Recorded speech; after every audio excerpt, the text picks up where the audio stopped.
C'est le podcast de la vente où tout tourne autour de la vente. This is the Sales Podcast where it's all about sales.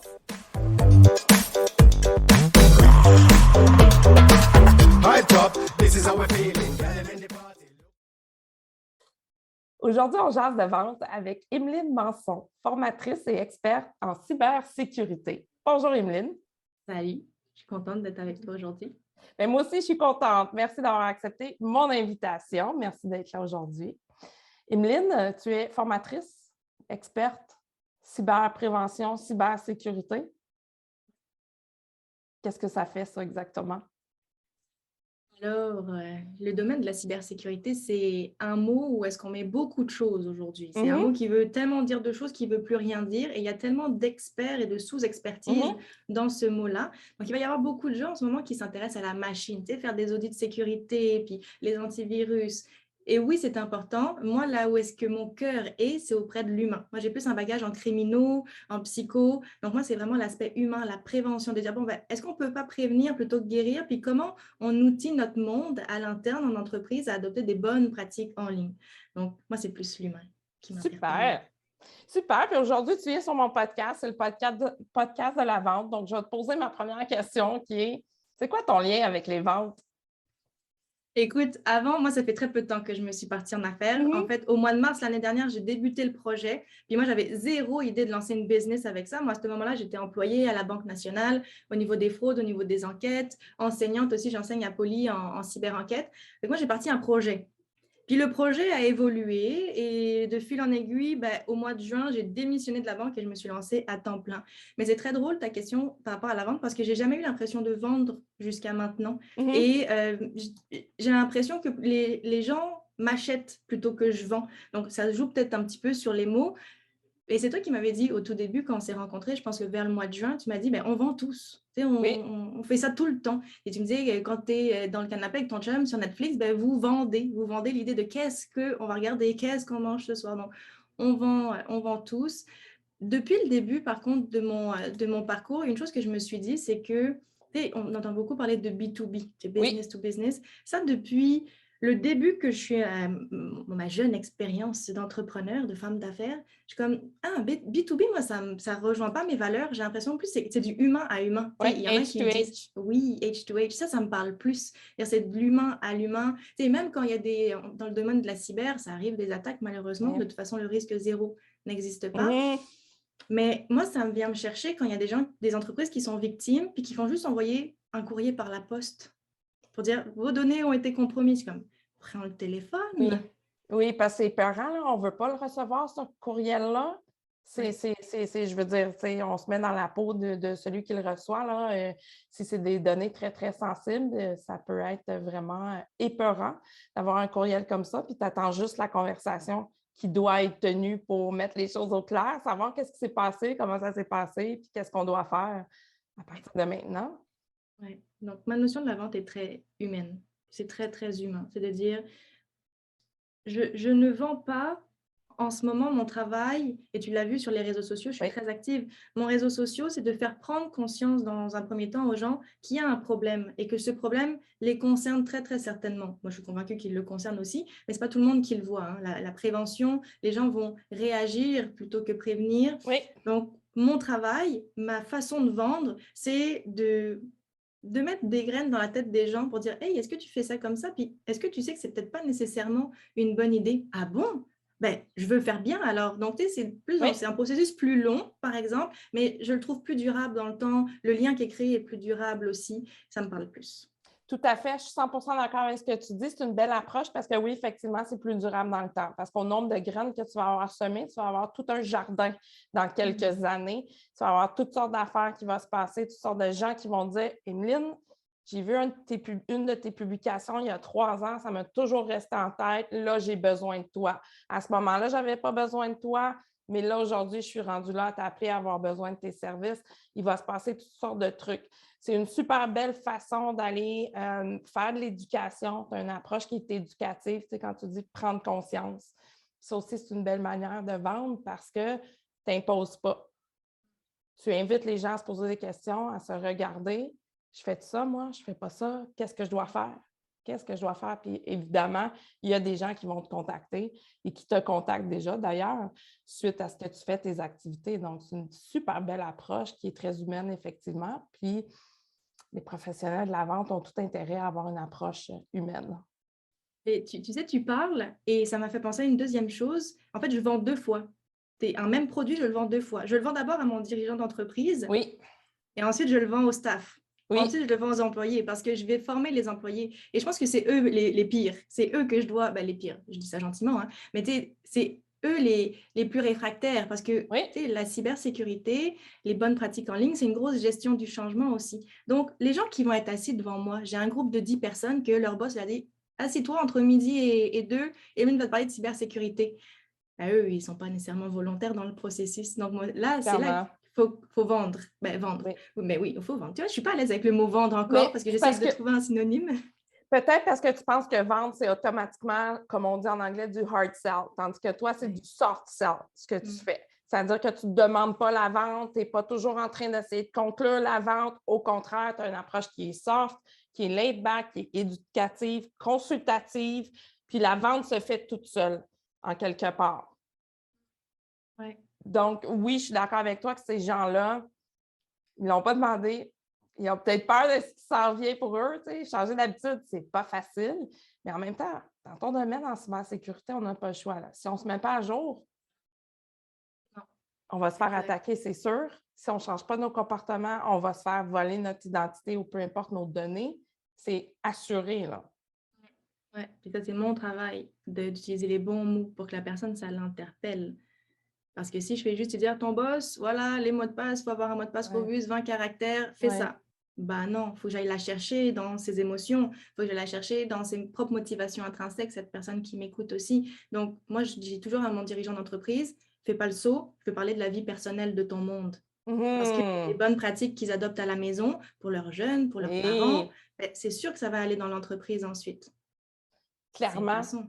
Clairement, tout part de la maison, comme à l'école, comme les enfants qui vont à l'école. Puis en fait, tout le monde doit être sensibilisé à la cybersécurité. Autant les jeunes enfants que nos parents qui sont d'une autre génération. Moi, je le vis un peu avec mes parents, que je leur en parle. Il faut faire attention parce qu'ils ne sont pas sensibilisés à ça, eux. Ils ne savent pas. Ils ne sont pas d'une époque où c'était important d'être sensibilisés non plus. Mais dans les dernières années, on a tellement vu d'histoires d'horreur. Ouais. On n'a pas le choix de faire attention. Ouais. Puis c'est beaucoup, c'est la génération de nos parents, c'est tout le monde est gentil, tout le monde est beau, tout le monde est Oui, fin. On fait beaucoup confiance. c'est ça. Puis c'est vrai, c'est un bon point que tu apportes là parce qu'on se dit, mais qu'est-ce qui se passe dans la tête d'un hacker pour vouloir faire ça? Mais là, c'est parce que quand on se pose cette question-là, on ne réalise pas tout l'intérêt pécunier qui est en arrière de ça. À quel point c'est payant pour un hacker de faire ce qu'il fait. Ouais, c'est la motivation principale de toute façon, hein, comme même au niveau des données, les gens disent: «Ah ils volent les données, qu'est-ce qu'ils vont faire avec ça?» Ils vont le revendre, puis ils vont avoir de l'argent. Et que non, c'est très intéressant. Oui, c'est tout un Moi, ça me mécanisme. passionne. Bien, ça, on le sait, on le voit quand on t'entend, quand on te lit aussi. Puis c'est tout un mécanisme qui est derrière ça, que c'est ça, qu'une fois qu'on le comprend, là, on se dit, ah, OK, c'est beaucoup plus sérieux que je peux m'imaginer. Parce qu'il y a encore des gens qui se disent, ben, c'est pas grave si je clique, j'ai un antivirus, c'est pas grave. C'est la dernière chose qu'on m'a dit dernièrement, et je pense que ça vaut la peine qu'on le dise aujourd'hui parce qu'il y a peut-être des personnes qui ont le même processus de réflexion. J'ai un ami qui m'a dit: Emeline, j'ai reçu un courriel bizarre, mais je vais l'ouvrir avec mon téléphone. En Comme pensant ça, que je c'est moins risque. dangereux, en pensant qu'il y a Oui, moins de risques.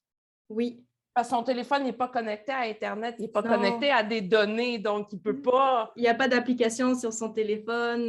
Non, effectivement, j'ai dit non, c'est pas une bonne idée non plus de le faire. Puis tu sais, souvent, il y a deux choix. Quand tu cliques quelque part, soit ça télécharge direct quelque chose sur ton appareil, puis bon, là, le feu est poigné, puis c'est chiant. Mais tu sais, que tu ouvres une page qui te demande de l'information sur ton ordi, ou la même page d'information que tu remplis sur le téléphone, c'est la même information que tu transmets à la même personne au final. Donc, je dis non, Olivier, mauvaise idée de faire ça. C'est vrai, puis tu as bien fait d'en parler parce que c'est vrai que ça pourrait être tentant de l'essayer ailleurs sur un téléphone, une tablette, puis de se dire, bien, le risque est bien moins élevé. Et là, tu disais tantôt, Emeline, c'était en juin dernier. que tu t'es lancée en temps plein. Donc, ça va faire 1 an. Ouais, là, ça fait 9 mois, ça fait une grossesse, mais, mais ouais, bientôt 1 an. Bientôt 1 an. Tu es à terme, là, tu vas pouvoir accoucher de ce bébé, mais tu as déjà accouché en termes d'affaires parce que tu fais déjà des affaires, tu es déjà très, très active. On t'a vu à l'automne dernier, tu étais partout dans les médias. On t'a vu à TVA, on t'a vu à la télévision, dans des articles. J'oublie le nombre d'articles que j'ai vu ton nom passer, mais tu as été dans le Protégez-vous, si je ne me trompe pas. Oui, protégez-vous. Moi aussi, je perds le compte. Journal de Montréal, je pense que j'ai été faire un tour là-bas aussi. Quand même une coupe. Oui, oui. .com, je pense, eux. Lien multimédia dernièrement. Fait que, non, il y a beaucoup. Si on n'est pas sur Internet, on n'est nulle part. Et c'est une façon de vendre, d'être visible. C'est une façon en direct de vendre aussi. Qu'est-ce que tu en penses? C'est très vrai, c'est très vrai. La visibilité fait partie d'une bonne démarche marketing, d'une bonne démarche de développement des affaires. Toi, tu as fait une campagne de visibilité qui a été un succès parce que tout le monde sait t'es qui maintenant. Sur les réseaux sociaux, on parle de cybersécurité, on le voit dans des groupes. Aussitôt que c'est une question de cybersécurité, on te voit, t'es tagué à répétition. Donc, ça, c'est la preuve du succès. Tu as fait du bruit avec cette campagne de visibilité-là. Puis oui, c'est une façon de vendre, c'est une façon de se faire connaître. Tu ne peux pas vendre si on ne te connaît pas. Non, exact. Puis, c'est important. Une autre chose qui est importante pour moi, puis ça ne va pas t'étonner avec la suite de ce qu'on dit jusqu'à maintenant, mais c'est l'importance, et ça, tu le dis aussi, de faire des suivis. Tu sais, Oui. je vais faire des cafés virtuels avec des gens. Ben, tu sais, 3-4 mois après, je vais envoyer un petit message pour dire Hey, comment ça va? On s'était parlé de tel projet, comment ça avance? Moi, je suis sincèrement curieuse, sincèrement intéressée. Et je trouve que c'est important de maintenir le lien parce que la vie va vite. Puis oui, c'est sûr que moi, derrière, je me dis, oh, moi, je fais un petit pop-up dans la tête de la personne, mais je suis aussi sincèrement intéressée de voir comment ça évolue, comment on peut s'aider maintenant avec ces nouvelles étapes. Et ça, c'est quelque chose, je suis très, très, c'est quoi le mot? Sérieuse, Discipliné.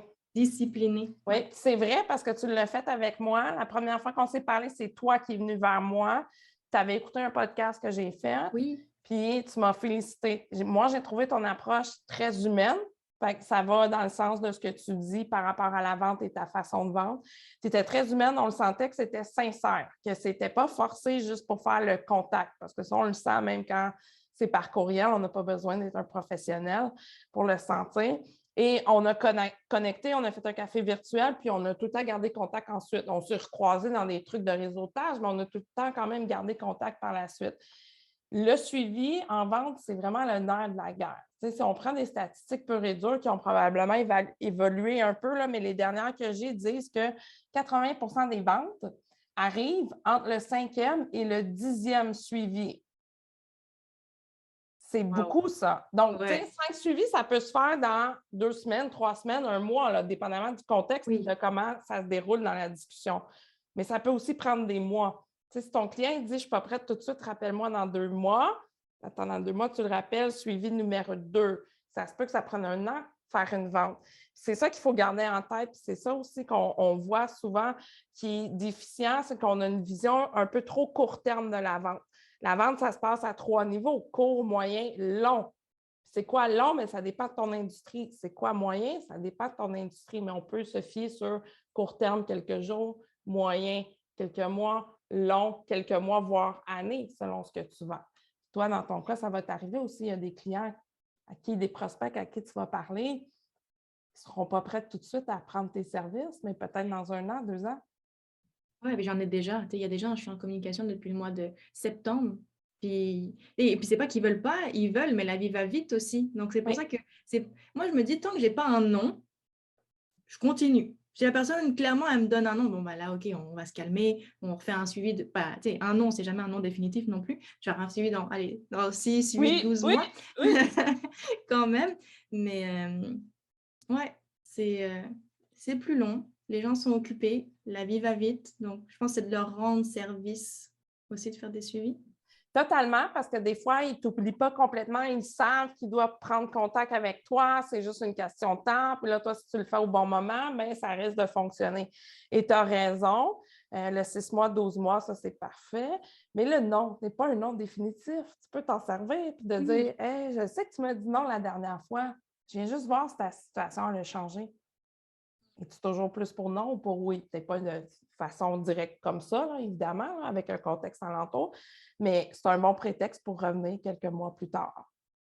Ouais, ouais. Ah non, clairement, clairement. Puis moi, j'aime beaucoup cette façon indirecte de faire aussi, parce que je me dis que la personne, elle me dit non, mais c'est elle dans sa situation en ce moment, mais cette personne-là, elle a un giga réseau, elle aussi, derrière elle. Fait que c'est pas un non pour elle qui est un non pour tous les gens de son propre réseau. Donc, de se dire, ben, au moins, la personne, elle sait que j'existe. C'est une victoire. Parce que s'il y a quelqu'un dans son réseau, à un moment donné, qui exprime un besoin, ben, même si elle, cette personne-là, en avait pas besoin, elle va m'avoir en tête, puis elle va peut-être me référer pareil. Voilà, tu as tout compris. C'est exactement comme ça, puis ça va arriver. Tu vas en avoir des références de gens qui vont dire hey, j'ai été référé par un tel, puis tu n'auras jamais fait affaire avec cette personne-là. Ça, c'est merveilleux parce que là, tu as deux relations qui viennent de se renforcer. Oui. La référence, puis tu as l'autre. L'autre, c'est sûr qu'il va te renvoyer d'autres personnes ou qu'il va t'appeler quand c'est à son tour d'avoir besoin de tes services. Donc, ça se multiplie. Les efforts se multiplient avec le temps. Donc, c'est important de ne jamais les arrêter. Puis, une autre erreur que les gens vont faire des fois, c'est d'arrêter trop rapidement dans le processus, de dire après 3 essais, moi, j'arrête. Des fois, c'est bon, des fois, c'est pas bon. Des fois, il faut continuer pareil. Peut-être le mettre de côté un certain temps et revenir peut-être 6 mois plus tard. Si la réponse a été non 3 fois ou pas de réponse. Parce que des fois, ça doit t'arriver toi aussi de ne pas avoir de réponse des fois. Pas de réponse. Ou... Il y a même des gens, tu sais, au début de mon parcours qui m'ont vraiment découragée, enfin, qui ont essayé, parce que ça n'a pas eu l'effet estompé probablement. Mais dès j'avais eu, au tout début de mon parcours, j'avais eu un call avec un comptable qui m'avait été référé justement à dire oh, peut-être qu'il y aurait besoin de tes services. Et là, le comptable au téléphone qui était vraiment pas sympathique, me disant c'est beaucoup trop cher, c'est n'importe quoi, personne ne paiera pour ça. C'est que là, moi, jeune bébé entrepreneur, garde ton calme, puis essaye de ne pas l'insulter. Mais ben, je comprends, monsieur, peut-être que ce n'est pas le bon moment pour vous en ce moment. On garde contact, on se reparle. Puis je fais des petits suivis avec lui encore aujourd'hui pour, encore une fois, être dans son esprit à certains moments donnés. Mais c'est juste pas la bonne personne pour le bon service, pour la bonne... Moi non plus, hein. C'est ce que je dis. J'ai des amis qui sont dans le domaine de la PNL. Il y a extrêmement beaucoup de coachs en PNL. Beaucoup, oui. Vraiment. Là, c'est un peu les conseillers en sécurité financière, pareil, ils sont une panoplie. Donc là, c'est comment tu arrives à te démarquer. Et j'ai une gang d'amis qui, mais je pense que tu m'avais croisé, on en avait déjà eu cette conversation, il me semble, mais j'ai une gang de filles qui se sont regroupées entre elles et qui ont fait un groupe. Et je dis, mais les filles, vous êtes tellement intelligentes parce qu'au lieu de vous voir comme des concurrentes, vous créez quelque chose ensemble. Vous voyez que chaque personne a sa propre couleur, a sa propre énergie et ça parle avec certains types de clients et ça ne parle pas avec d'autres. Donc, c'est tellement intelligent. Et je pense que c'est pareil dans n'importe quel domaine, que ce soit en cyber, que ce soit en formation, que ce soit en marketing. Il faut cliquer avec l'humain. Voilà, on revient encore à notre fameux humain, mais il faut cliquer avec la couleur, l'énergie de la personne en face. Sinon, ça ne marche pas. Elle a beau avoir les meilleures reviews sur Google, ça ne fit pas. Je suis 100% d'accord avec ce que tu viens de dire là. La vente, c'est l'humain. La vente, c'est des relations humaines. C'est ce qu'il faut toujours garder en tête. Personne n'aime se faire vendre par quelqu'un qui agit comme un robot, puis qui est froid, puis qui récite un script appris par cœur. On veut acheter d'un humain qui va nous démontrer les caractéristiques de son produit ou de son service. Peu importe c'est quoi qu'on achète, il n'y a rien de pire que de se faire servir par quelqu'un qui nous donne l'impression de se foutre de nous. Ça prend la relation, la confiance, la crédibilité. Il faut que ça soit là. Puis ensuite, la vente peut arriver. Ça peut arriver là, qu'on va acheter pareil d'un vendeur qu'on n'aime pas trop. C'est parce qu'on est obligé d'acheter là. Sinon, c'est sûr qu'on va aller ailleurs, qu'on va aller consulter quelqu'un d'autre ou essayer de trouver une alternative. Mais oui, par rapport à ce que tu disais au PNL, puis la compétition, je suis d'accord avec toi là aussi. S'entourer des gens qui sont comme nous, ne sont pas nécessairement des compétiteurs, là. On peut juste devenir meilleur. Et toi, dans ton domaine, encore plus, étant donné qu'il y a l'aspect technologie, mais il y a l'aspect humain. Tu sais, toi, tu t'occupes du volet humain, mais tu n'as pas le choix de t'entourer aussi de l'aspect technologie. Oui, exact. Parce que moi, je suis dans la prévention, pas dans la réaction. Si quelqu'un m'appelle, mon Facebook s'est fait hacker, je peux aider, mais c'est pas ça ma zone de génie, c'est pas ça que j'aime, donc je vais pas donner mon 100% et moi j'aime pas ne pas donner mon 100%. Donc j'aime mieux travailler intelligemment avec des personnes pour qui ils sont passionnés, ils adorent ça. Bon, ben vas-y, je t'en prie. Là, tu vois, j'ai un de mes clients qui a beaucoup de la misère avec l'installation de son LastPass sur sa tablette. LastPass qui est un gestionnaire de mots de passe. Oui. Ça me tente pas d'aller sur Zoom, puis de partager l'écran, puis d'aller gosser dans moi-même les paramètres que je... Hop, je délègue. J'ai un de mes anciens étudiants qui adore ça. Ben, je sous-traite et tout le monde est content. Mais oui, c'est parfait. Rester dans sa zone de génie, tu l'as dit, c'est les mots précis. Il faut être dans notre zone de génie. Puis, tu ne peux pas connaître toutes les tablettes non plus. Tu ne peux pas, LastPass, tu le connais, tu connais les autres gestionnaires de mots de passe aussi, mais tu ne peux pas toutes les connaître comme quelqu'un qui fait ça à temps plein ou qui fait 100% ça. C'est logique de vouloir déléguer. Je fais la même chose moi aussi de mon côté. Au niveau de ton entreprise, si je te pose la question, où tu te vois dans 5 ans dans ton entreprise? C'est une bonne question parce que je suis en train de le planifier justement. Je me fais même accompagner pour le planifier, ce plan-là, parce que je suis bonne à court terme, mais à long terme, ça amène toujours des enjeux de visualisation de où est-ce qu'on va. Bon, dans 5 ans. Dans 5 ans, moi, je me vois avoir une équipe de formateurs parce que j'ai conscience que mon obstacle principal, c'est que j'ai 24 heures dans une journée. Puis tu ne peux pas te cloner. Ça serait le fun, mais on n'est pas Puis là. mon lapin, elle ne veut pas donner des conférences. C'est comme, non, ça ne me tente pas. T'as un lapin. Ouais. Oh! Allez, doit être dans le coin. Des fois, elle tape du pied. La dernière fois, je donnais une conférence en anglais, puis elle n'a pas aimé ça, elle a tapé du pied tout le long. Je suis comme, non, apparemment, je n'ai pas la même voix en anglais, ça, il ne plaît pas. Mais, Trop drôle. ouais, donc une équipe de formateurs, j'aimerais vraiment savoir. Parce que, bon, j'ai cette limite de temps. Puis, anyway, je veux pas être moi en formation 8 heures par jour. Ouais. Parce que j'aime ça animer, mais c'est de l'énergie. J'aime tout ce qu'il y a autour. J'aime ce qu'on fait en ce moment d'enregistrer un podcast. J'aime avoir des cafés virtuels avec les gens. J'aime tout. J'aime faire des visuels pour les réseaux sociaux. J'aime faire tout. Mais on a une certaine limite. Donc, je me vois avec quand même une équipe autour de moi. Je me vois, tu sais, en ce moment, mes formations, je les offre tant en français qu'en anglais. Mais j'ai comme, tu sais, je sais pas, la petite idée de dire, oh, en espagnol, ça pourrait être nice aussi. Donc, Est-ce en que fait, tu c'est parlais... sorti ce matin. Pas beaucoup. Mais OK. Mais chacun non, mais sa zone de génie. c'est ça, mais c'est faisable aussi là, Ouais. de l'apprendre puis de les offrir.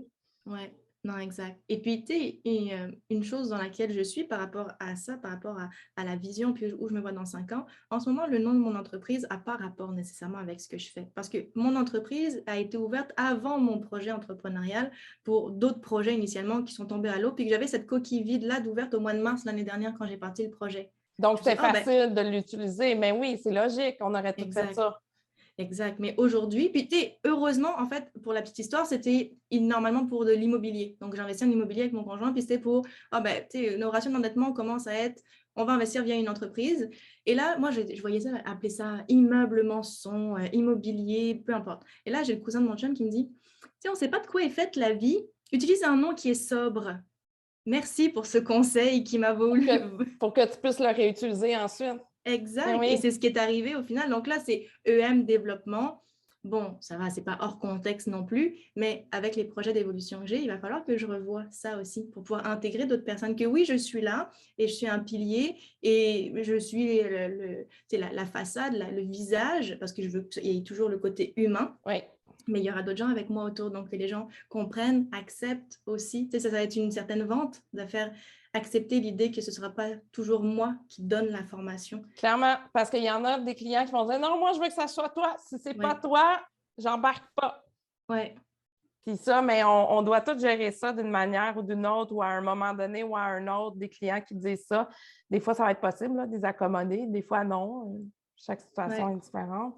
Mais EM développement, donc, est-ce que tu as commencé à faire une réflexion au niveau des noms?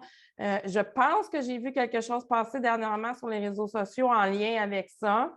Oui, effectivement, hier, j'ai posté quelque chose. Ah, voilà. J'ai eu des trucs très, très rigolos, des choses auxquelles je n'avais pas pensé. Il y a des choses auxquelles, mais oui, j'ai commencé à avoir la réflexion, mais je ne suis pas bonne là-dedans. Et je n'ai pas de plaisir là-dedans non plus. Bien, puis tu ne peux pas la faire seule non plus. Tu n'as pas le Non. choix d'aller consulter à l'extérieur, peu importe c'est qui. Là.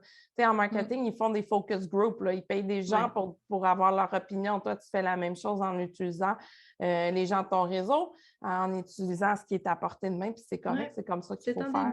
C'est c'est un début. Et puis moi, je suis une personne qui veut, c'est ma génération aussi, on veut tout de suite et maintenant. Fait que moi, je veux, hop, le nom, il doit apparaître à l'écran tout de suite, puis que ça doit être parfait. Bon, fait que j'ai fait le deuil de cette étape-là, mais un petit bout. Tu vois, aujourd'hui, j'ai peut-être réouvert, j'ai un fichier avec plein d'idées. Puis, tu sais, je me suis posé plein de questions de dire, c'est qui le client? Ouais. Tu sais, qu'est-ce que je veux qu'on retienne de moi quand on voit l'image? Qu'est-ce que je veux qu'on retienne? Donc, j'ai plein de mots-clés. Et tu vois, encore tantôt, j'ai ouvert mon fichier, puis j'ai mis le mot momentum dedans. C'est un mot que je dis souvent, le momentum. Puis le momentum, ça fait du sens avec le ici, maintenant. Quand tu es face à un message, puis tu décides de cliquer, puis que ça fait du sens pour toi dans ta tête à ce moment-là.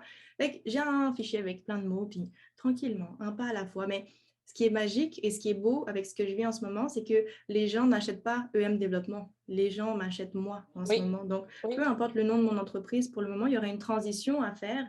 Mais pour le moment, c'est pour ça que on peut le faire plus en douceur. C'est ça, c'est aucunement un blocage parce qu'ils achètent toi tes compétences et les services que tu as à offrir. Ouais. Et quand on est rendu à se bâtir une équipe, bien là, clairement, l'entreprise devient une autre entité. Là, c'est toi l'entité, mais l'entreprise va avoir sa propre entité. Ce qui va aussi vouloir dire que tu vas avoir probablement une force de vente rendue là. Si tu as une équipe, à moins que ça vende tout seul et que tu n'aies pas besoin de faire de développement, ce qui pourrait arriver. Ou à moins que tous tes formateurs se mettent à vendre aussi. Chose qui est très payante quand on fait une phase de vente comme ça, parce que là, tu as l'expert qui est capable de vendre. C'est encore mieux. Oui, non, exact. Mais tu vois, c'est intéressant comme question parce qu'avant que tu me la poses, j'y avais pas nécessairement réfléchi, mais je pense que dans mon cas, c'est surtout à certaines périodes de l'année qu'il y a des périodes creuses, comme l'été, le temps des fêtes et tout. Et ça peut être justement des beaux moments pour revoir une certaine stratégie ou pour contacter les gens qui sont là, mais qui sont plus off, qui ont un peu plus le temps, qui sont moins dans le feu de l'action. Donc, on verra, une étape à la fois. Tu as touché quelque chose de clé, l'été. Ben, ouais, l'été, moi, je me fais toujours poser la question, l'été, est-ce que c'est bon pour faire du développement des affaires? Et ma réponse est toujours oui. Puis la réaction est toujours, ah oui, comment ça? Tout le monde pense que c'est moins bon. C'est le temps de semer des graines en été pour récolter en automne, puis tu l'as dit, là, c'est plus slow, les gens ils ont plus le temps. Des fois, tu ne vas pas nécessairement parler au décisionnel rapidement parce qu'il est en vacances ou peu importe, mais tu vas quand même bâtir une certaine relation avec son adjointe qui va te permettre de faire une vente dans quelques semaines, quelques mois. Donc, l'été, c'est un excellent moment pour faire du développement des affaires, même si plusieurs pensent que c'est complètement mort. C'est mort au niveau des activités, mais le développement des affaires, selon moi, il ne faut jamais l'arrêter. Oui, non, exact. Puis, une chose que j'ai réalisée aussi, c'est que c'est une période plus calme. Donc, des personnes occupées se permettent d'entreprendre des démarches avec des professionnels qui n'avaient pas le temps avant. Voilà. Tu vois, moi, j'ai démissionné au mois de juin. C'est clair que mon juillet, août, en plus, j'étais en Europe, on est parti 7 semaines. C'est quand même plus lourd, puis c'est un rythme que je me suis imposé pour vivre mon entrepreneuriat life en Italie et en France. Mais là, cet été, je suis comme, ça va peut-être être un petit peu plus calme, justement, faire du développement de contenu et tout. Mais non, je me rends compte, il y a plein de gens à qui je parle, des solopreneurs ou des personnes qui me disent, on s'appelle cet été parce que ça va être plus calme pour nous. Puis là, on aura le temps de faire une évaluation de notre niveau de protection. Je suis comme, finalement, je vais peut-être pas être pas occupée que ça. Voilà.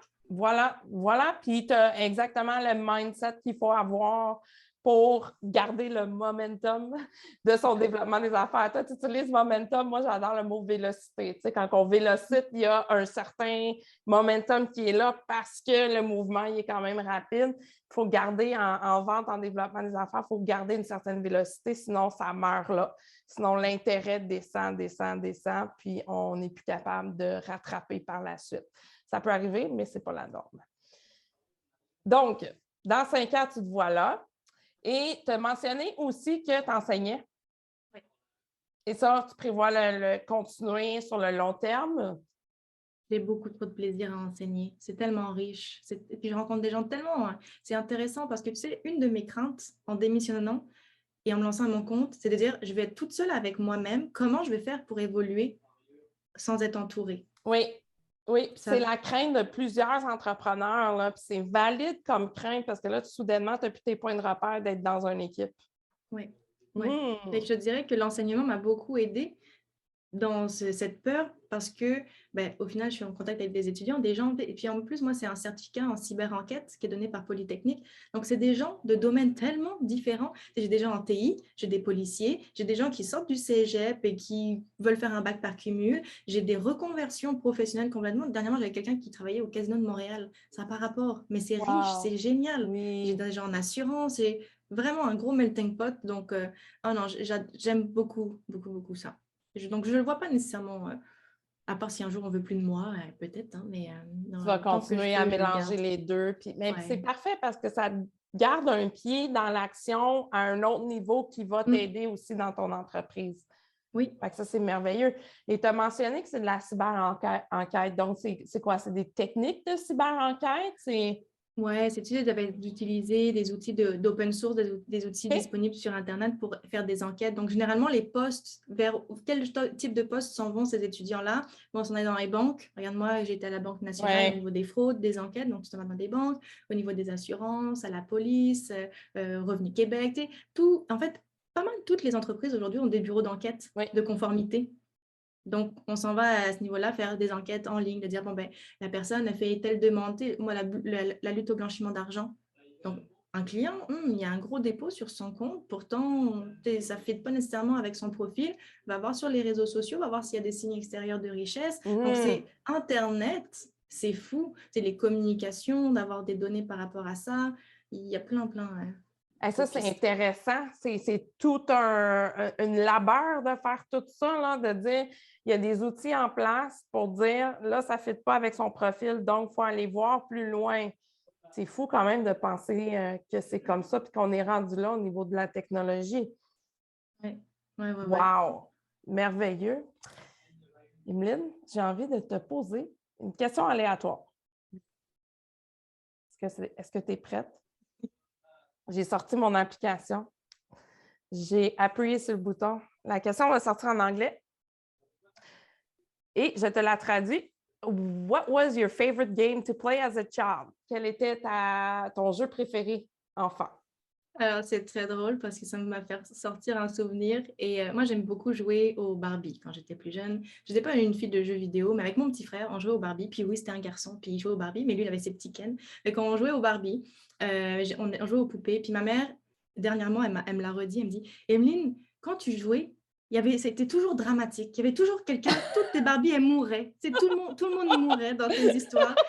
Et que voilà, c'est la petite anecdote, mais j'aime beaucoup jouer au Barbie. J'aimais beaucoup. J'essayais des trucs. J'avais une Barbie, j'avais rasé la tête, un peu à la Britney Spears. J'essayais des trucs, j'aimais ça. Ouais. Souvent, c'était des histoires. Oh, elle a 16 ans, elle est tombée enceinte, puis son chum l'a laissée. Puis bref, c'est toujours des trucs super dramatiques. Fait que tu avais beaucoup d'imagination. Ouais, étonnamment. Quelque chose que j'ai probablement perdu un petit peu, mais que je rattrape, cette créativité qui était en sommeil. Mais oui, on peut dire ça. Merveilleux. Emeline, je te remercie d'être venue jaser de vente de cybersécurité avec moi aujourd'hui. Merci à toi, c'était vraiment un plaisir. Puis la vente, ça ne fait pas si peur que ça, au final. Aucunement. Quand on le prend de la bonne angle, c'est vraiment chouette de vendre. C'est vraiment passionnant. Comme toi, tu parles de tes étudiants et des cours. Moi, je parle de la même façon de la vente. C'est enrichissant parce qu'on crée des relations avec des gens différents qu'on n'aurait pas connus autrement. Oh, ça rime en plus, t'es bonne. Ah, c'est pas volontaire, par exemple! Mais sur ça, je te souhaite une belle fin de journée, Emeline. Merci encore. Merci, bonne journée, au revoir. Bye! OK, bye!